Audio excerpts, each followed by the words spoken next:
The new Canon EFS 10 to 18mm f4.5 to 5.6 IS is shaping up to be one of the must-have lenses for people who can't afford full frame.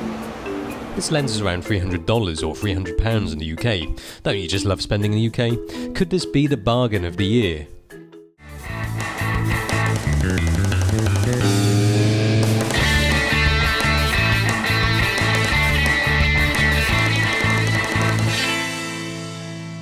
For sure the price is nice for the thrifty photographer, but the truly boring thing about this is that it presents excellent value for money. Did I say boring? I meant nice. Yes, it is nice that you get ultra-wide, 10 to 18mm, which is equivalent of 16 to 28mm, less focal range than the EFS 10 to 22mm, although this has IS. Sounds familiar. But this is cheaper though too. And now that I've got the cheapness out of the way, I can say what the cheapness essentially means. What it means is that plastic everywhere, plastic barrel, plastic switches, filter thread, plastic, and just like a Barbie orgy, it's got a plastic mount going on as well. So, no red ring, not the orgy with the lens. Well, somebody's tried to apply some red paint on there, didn't manage to make it all the way around. That's what you get with the cheapness. And of course this is not fixed aperture throughout the range, f4.5 to 5.6, and it extends a little bit, so you've got this little gap in between here. It must be noted that the EFS 10 to 22 is pretty plasticky too. Now if you can get past those little things, you can appreciate the fact that it performs really quite well.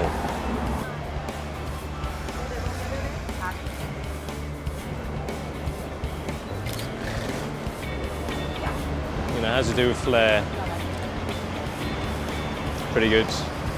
There you go. Quite resistant ghosting and flaring. I mean, no one would take a shot like this anyway, because their eyes would drop out of their sockets on fire.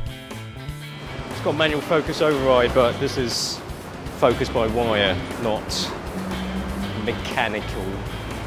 It's not too far off a mechanical manual lens. Let's test out the manual focus.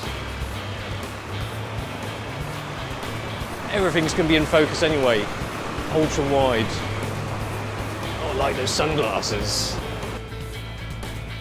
Alright, focus is off, but I blame it on the incredibly tiny peephole-like viewfinder of the 550D. This has got a stepping motor, which makes it good for video shooters. Smooth and silent, like one of those really unfortunate wet farts. You know, for those of you who aren't quite used to really ultra wide, it goes up to 18mm, which is not so wide, equivalent of 28mm. 28mm equivalent is useful enough for street photography. It's just a bit wider than standard, so not hard to get to grips with. But this thing goes wide. Perhaps we should illustrate just how wide it goes. Well, this thing goes ultra wide, it goes to 10mm, which is equivalent to 16mm in full frame terms. To do the test for the ultra wideness, we've got a studio environment, but it's Hong Kong, so all studios are small. It's just over here, show you. That's your prop.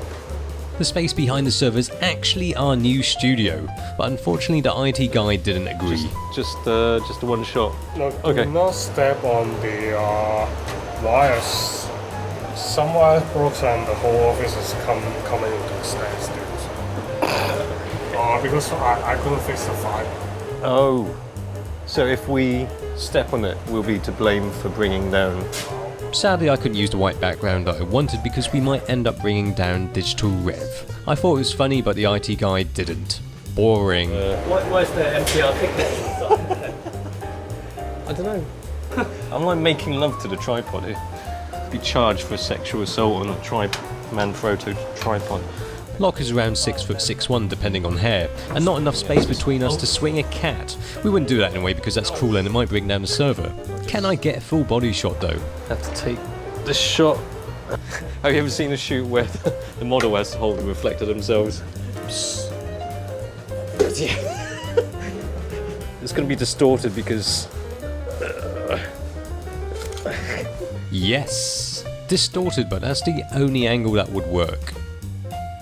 It's a fantastically fun lens to use, and is sharp too at most apertures and focal lengths.